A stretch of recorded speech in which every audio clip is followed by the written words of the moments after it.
अब जैसे कि चैत्र मास की प्रतिपदा हमारी लगने वाली है, हमारा एक त्यौहार होता है, पारंपरिक त्यौहार जिसे हम फूलदेई के नाम से जानते हैं। तो इसमें ये भी मैंने एक टोकरी बनाई है फूल रखने के लिए। इसमें हम फूल रख सकते हैं और इसको एक भव्य रूप दे सकते हैं कि हाँ भाई ये भी कोई चीज़ है। मतलब टिन का बना हुआ था तो मैंने इसको फूल रखने की टोकरी बना दी।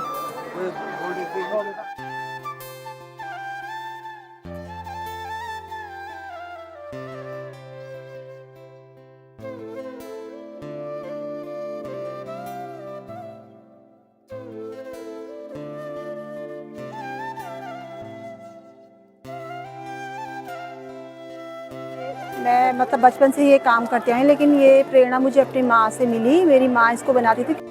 सबसे पहले आप सभी को मेरा सादर प्रणाम। मेरा नाम ममता भट्ट और मैं आई हूँ गोपेसर से। मैं नगर पंचायत अध्यक्ष का बहुत तहे दिल से आभार व्यक्त करती हूँ, जिन्होंने मुझे यहाँ पर आने का अवसर दिया। और साथ ही पूर्व पार्षद हमारी सरोज दीदी का मैं तहे दिल से धन्यवाद दूँगी, जिन्होंने मुझे आज ये मंच दिया, मेरी कला को यहाँ तक पहुँचाया। और आज मैं अपनी ऐपन कला के साथ इस गैरसैंण क्षेत्र में आई हूँ। यहाँ पर महिला दिवस का बहुत भव्य कार्यक्रम हो रहा है, तो मैं आप सभी को अंतर्राष्ट्रीय महिला दिवस की हार्दिक बधाइयाँ और शुभकामनाएं देती हूँ। और मैं ये ऐपन काम करती हूँ, घर से ही मैंने ये काम शुरू किया है। मुझे कम से कम 6 महीने इस काम को करते हुए हो गए हैं। तो मुझे बहुत अच्छा मतलब आप लोगों की ओर से मेरा बहुत मनोबल बढ़ रहा है, मुझे काम करने में ऊर्जा मिल रही है। तो मैं बहुत खुश हूँ ये काम से। मैं और आगे वाली पीढ़ी को भी ये चाहती हूँ कि वो ये काम करें और हमारी संस्कृति, हमारी सभ्यता को बचाने में पुरजोर अपना मतलब एक प्रकार से अपनी ओर से अपने एक वो लगाएं समाधान के लिए। मैं चाहती हूँ कि ये काम आने वाली पीढ़ी भी करे, जिससे हमारी संस्कृति, हमारी सभ्यता देश विदेश तक पहुँचे और इसका खूब प्रचार प्रसार हो। बस यही मेरा संकल्प है, यही मेरा अभियान है। तो इसमें हम गणेश जी की स्थापना कर सकते हैं, माता लक्ष्मी को रख सकते हैं। तो इस तरीके से मैंने ये बनाया है।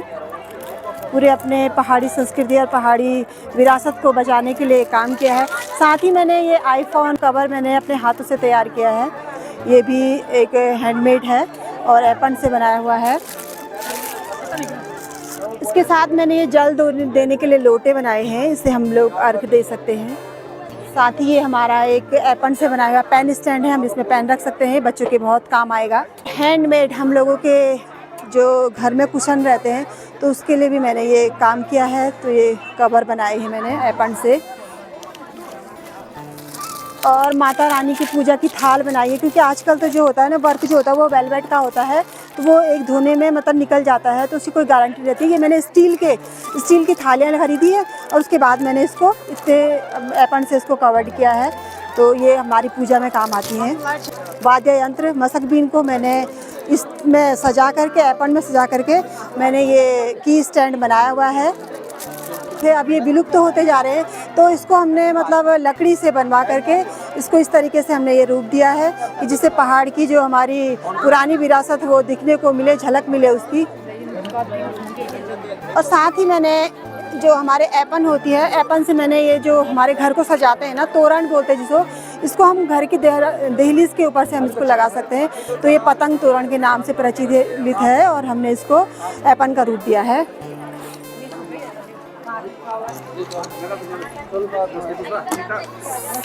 साथ ही एक तोरण ये बनाया मैंने, ये हमने कपड़े को सिल करके इसमें हमने भोलेनाथ जी के भव्य रूप जो होते हैं, जो उनका श्रृंगार होता है, जो उनका ओम होता है, जो उनके आंखें होती है, वो हमने इस तरीके से लिख करके इसे इस तरीके का बनाया है। ये होता है कपड़े का तोरण।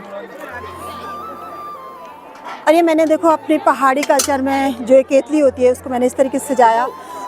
तो मैंने ये होम स्टे में इसको हम लोग रख सकते हैं, इससे होम स्टे की सजावट बहुत अच्छी लगती है। बस हमारी संस्कृति और हमारी विरासत को मैं मतलब आगे तक ले जाने का प्रयास कर रही हूँ इस कला के माध्यम से। तो मुझे इसमें आप लोगों के ही सपोर्ट की आवश्यकता है और वो मुझे बहुत अच्छे तरीके से मिल रहा है। तो मैं धन्यवाद देती हूँ आप सभी का जो मुझे इतना सपोर्ट कर रहे हैं। ये हमारी गगरी है, इसको मैंने ऐसे सजाया। तांबे की गगरी है, ये हमारे कलश में काम आती है, शादी ब्याह में काम आती है, मुंडन संस्कार में काम आती है, जनेऊ संस्कार में काम आती है। तो ये भी हमारा हैंडमेड है। साथ ही मैंने लकड़ी से फ्लावर पॉट बनाए हैं और इसको मैंने इस तरीके से सजा दिया। तो ये भी हमारा ऐपन का फ्लावर पॉट हो गया। ये हमारी वॉल हैंगिंग होती है, इसको हम इस तरीके से दिखाती हूँ मैं आपको। इसको हम दीवारों पे इस तरीके से लटका सकते हैं।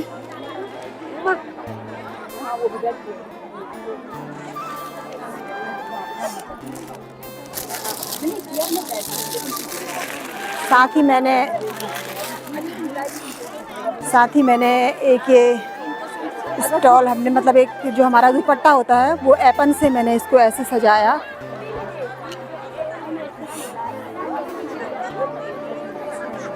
तो आज मैं बहुत आभार व्यक्त करना चाहूँगी कि जिन्होंने मुझे यहाँ पर प्रदर्शनी लगाने का मौका दिया और यहाँ पर आने का अवसर दिया और अपनी जो कला को मैं यहाँ तक पहुँचा पाई हूँ उसका मुझे अवसर मिला। तो मैं आप सभी का तहे दिल से और आपका भी धन्यवाद देती हूँ जिन भैया ने मुझे आज यहाँ पर मतलब कुछ बोलने का अवसर दिया। तो मैं ज़्यादा कुछ न कहते हुए, ये लाठी है देखो, इसको हैंगिंग में बनाया हुआ है वो भी एपन से। तो कैसा लगा आपको? ये खाने की थालियाँ होती हैं वो मैंने इस तरीके से सजा दी एपन से। इसमें हम कुछ भी रखते हैं, माता का प्रसाद रख सकते हैं, दिया रख सकते हैं, आरती करने के लिए रख सकते हैं इसको, इसमें भोग लगा सकते हैं हम लोग। तो ये भी मैंने होम स्टे की सजावट के लिए बनाई है कि इसको अगर हम अपने होम स्टे में रखेंगे तो इससे भी 4 चांद लग जाते हैं। बस संस्कृति को बचाने के लिए काम कर रही हूँ। तो ये कैसा लगा आपको बताना मुझे। बहुत बढ़िया। जो ये कलाकृति है ये रम्बाण में थी तो मैंने इसको एपन में उकेर लिया है।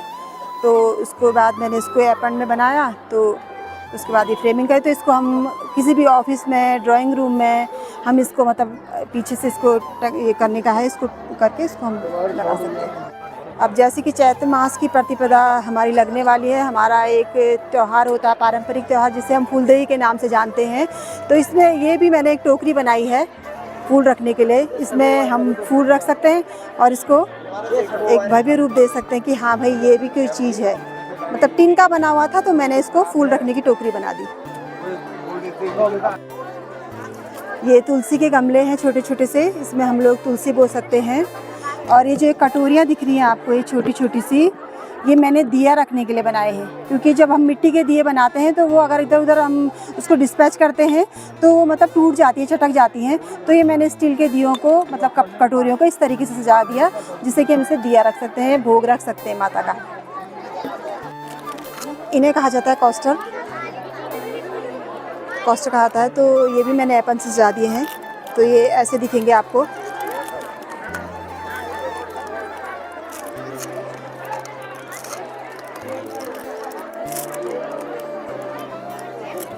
तो ये कॉस्टर हैं एपन के बने हुए। इस प्रकार से आपने पूरी जो एपन कला है, ये जो अपनी संस्कृति से संबंधित अपनी कला है आपने देखी होगी। तो कुछ बातें करते हैं ममता भट्ट जी से, जो कि गोपेश्वर से हमारे बीच में पहुँची हुई है। एक इंटरेस्टिंग बात यह है कि इनका मायका भी गैरसैंण में है। और इस कला के बारे में हम बात करें तो सबसे पहले जब बात आती है महिला सशक्तिकरण की, तो एक बहुत बड़ा उदाहरण है रोजगार के दिशा में और अपनी संस्कृति को बचाने की दिशा में। तो कहाँ से आपको प्रेरणा मिली? ये मैं मतलब बचपन से ये काम करती आई, लेकिन ये प्रेरणा मुझे अपनी माँ से मिली। मेरी माँ इसको बनाती थी, क्योंकि पहले ज़माने में ऐसा होता था ना कि हम लोग गेरू से बनाते थे। गेरू जो लाल रंग का गेरू होता है, और चावल के आटा बनाते थे, उसको पीस के, चावल को पीस करके उससे हम लोग एपन दे आते थे। तो अब धीरे धीरे युग बदलता जा रहा है, मॉडर्न में आ गए हैं हर कोई। तो अब ये पेंट में बदल गया है। तो हम लोग अब इसको पेंट करते हैं, फिर इसको हम लोग एपन के रूप में बनाते हैं। और एपन का अर्थ होता है अर्पण, मतलब जो भगवान जी को अर्पित किया जाता है। सबसे पहले ऐसा हम लोग जो शुभ कार्य करते हैं तो उसमें हम भगवान जी का आह्वान करते हैं कि भाई हमारा मंगल कार्य हो और ये मांगलिक रूप से अच्छे तरीके से निभ जाए। तो इसलिए हम इसको एपन के रूप में बनाते हैं, उबेरते हैं। तो हम लोग इसको पहले देहलियों से स्टार्ट करते थे हम लोग। अब हम लोगों ने सारी चीज़ों में इसको मतलब उकेर दिया है, एपन का ही मतलब हर चीज़ रूप दे दिया है। क्योंकि विलुप्त होती जा रही थी ये हमारी संस्कृति। तो धीरे धीरे जब हम लोगों ने इस चीज़ में काम किया है तो ये हमारे देश विदेश राष्ट्र तक हम पहुँचे और इन चीज़ों को पहुँचाए। बस यही मेरा संकल्प है कि मेरे जो भी कार्य इस चीज़ को कर रहे हैं, जो भी बच्चे बड़े बूढ़े जो भी इसको कर रहे हैं, तो उन्हें प्रतिभा मिले, उन्हें सम्मान मिले और उनके इन प्रोडक्टों को देश विदेश तक इनकी आवत जावत बनी रहे। बस यही संकल्प रखती हूँ। जैसे हम देख पा रहे हैं बहुत सारे डिज़ाइन आप देख रहे हैं यहाँ पे एप्पल की जो कला है, चाहे आप छोटी सी जो एप्पल की कला ये आप देख सकते हैं, ये अपनी गगरी है, ये फ्लावर पॉट्स हैं, या ये जो आप फ्लैग्स आप देख सकते हैं इस प्रकार से हैं, या इस प्रकार से जो आप बिछौने वगैरह हैं या कुशन्स के कवर हैं, तो इनको बनाने में काफ़ी टाइम लगता है, बारीकी का काम है और काफ़ी टाइम लगता है। तो जानना चाहेंगे आपसे कि आप ये काम अकेले करते हैं या आपके साथ में स्टाफ है या कुछ यूनिट आपके साथ में है? अभी तो मैं अकेले ही इस काम को कर रही हूँ, कम से कम 6 महीने मुझे ये काम को गए। वैसे मैं बहुत पहले से करती थी, लेकिन इसको इतना रूप नहीं दिया मैंने, लेकिन अब मैं धीरे धीरे इस काम को आगे बढ़ाना चाह रही हूँ। तो मैं चाह रही हूँ कि ऐसे ही मेरे साथ बच्चे मिलें और बड़े जितने भी मतलब जो इच्छुक है इस काम को करने के लिए वो मेरे साथ जुड़े। और मैं गोपेश्वर में रहती हूँ, और जो जिसको भी मतलब इस काम से रुचि है तो आकर के मेरे साथ संपर्क करें। बस यही चाहती हूँ कि इस काम को आगे बढ़ावा मिले। जिस प्रकार से आप इन कलाकृतियों को निखार रहे हैं, तो जैसा आप स्टॉल लगाते हैं, चाहे इस महिला दिवस पर है या कहीं मेलों में है या कहीं आप स्टॉल लगाते हैं, शॉप लगाते हैं, किस प्रकार का रिस्पांस पब्लिक का रहता है? मुझे वैसे मैंने अभी तक स्टॉल नहीं लगाया, मेरा पहला स्टॉल है, मेरे मायके से मेरा स्टॉल लग रहा है। तो मैं सभी मायके वालों को बहुत तहे दिल से धन्यवाद देती हूँ, और साथ में अपने सरोज दीदी को बहुत बहुत धन्यवाद देती हूँ। ये पूर्व पार्षद रही हैं यहाँ की, तो मैं इनका धन्यवाद देती हूँ क्योंकि इन्होंने ही मुझे यहाँ पर इन्वाइट किया है। साथ ही मुझे नगर पंचायत अध्यक्ष जी ने भी मुझे यहाँ पर इन्वाइट किया है। तो मैं तहे दिल से नवनिर्वाचित अध्यक्ष जी का और हमारी पार्षद बहन का तहे दिल से धन्यवाद देती हूँ, और मैं इनके अग्रिम भविष्य, उज्जवल भविष्य की कामना करती हूँ। बस यही मैं आप लोगों के साथ ये शेयर कर रही हूँ। आज आई हूँ यहाँ गोपेश्वर से, तो उम्मीद करती हूँ कि आप लोगों को मेरा ये सारा प्रोडक्ट अच्छा लगेगा। बस इसी से मुझे आगे जाने की प्रेरणा मिलेगी। धन्यवाद। एक बार फिर से आपको बधाई देते हैं, और आपका रोजगार और आप जो काम कर रहे हैं संस्कृति से संबंधित वो खूब चले, खूब फले, और आपको दिखाते कुछ सिनेमैटिक शॉट्स इन प्रोडक्ट्स के, तो आप एंजॉय कीजिए।